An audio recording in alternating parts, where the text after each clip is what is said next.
also taking advantage of the fact that everyone's working at home.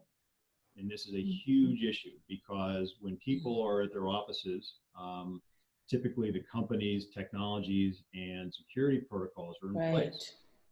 If I'm working at home, I need to remotely access my company's network to get to whatever systems I need to get to, which means now there's this potential break in the security chain when I'm sitting at home. And as with most folks, they're not going to have the same kind of security architecture and structure that their company does. So whether I'm logging in, I have to use my home Wi-Fi, and I have to authenticate remotely. The attackers can take advantage of that. So we're seeing an uptick now of criminals who are now sending messages to individuals saying, I see that you're trying to log into your computers at work or your system here. Click here and you can, to add your code to get in, which of course is a malicious, fraudulent link, and they'll gather the information. Unfortunately, we're also seeing an uptick, or at least a consistent number of attacks in healthcare organizations, which really we see as the lowest of the low at this point.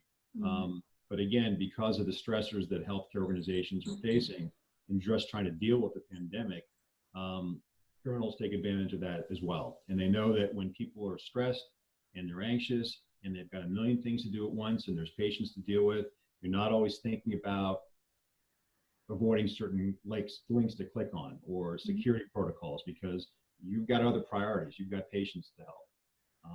And so that's also something that's very unfortunate. That's crazy.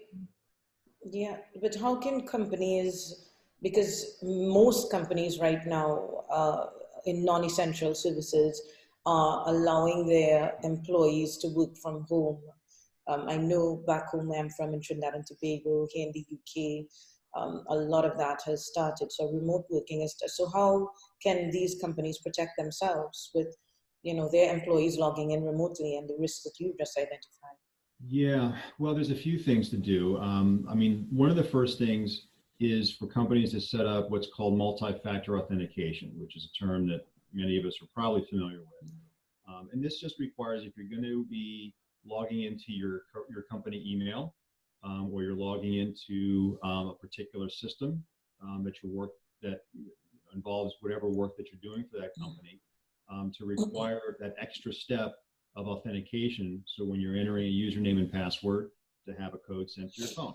It's not foolproof. The attackers can get access to that as well, but it's probably one of the better defenses a company can have. And it's surprising that there are numbers of companies, large numbers of companies that still don't have that set up, even in a work from home environment. So that's one generally pretty easy thing to do, and that can knock out a number of these issues right off the bat. And where do they go to get that done? It depends on the technology. So a lot of companies use Office 365. That's a very popular email program. That program offers multi-factor authentication. You literally just have to turn it on. So that's an easy one. And most other systems and programs that offer remote access generally will offer this sort of technology. But again, it's up to the company and the IT group to literally put it in place.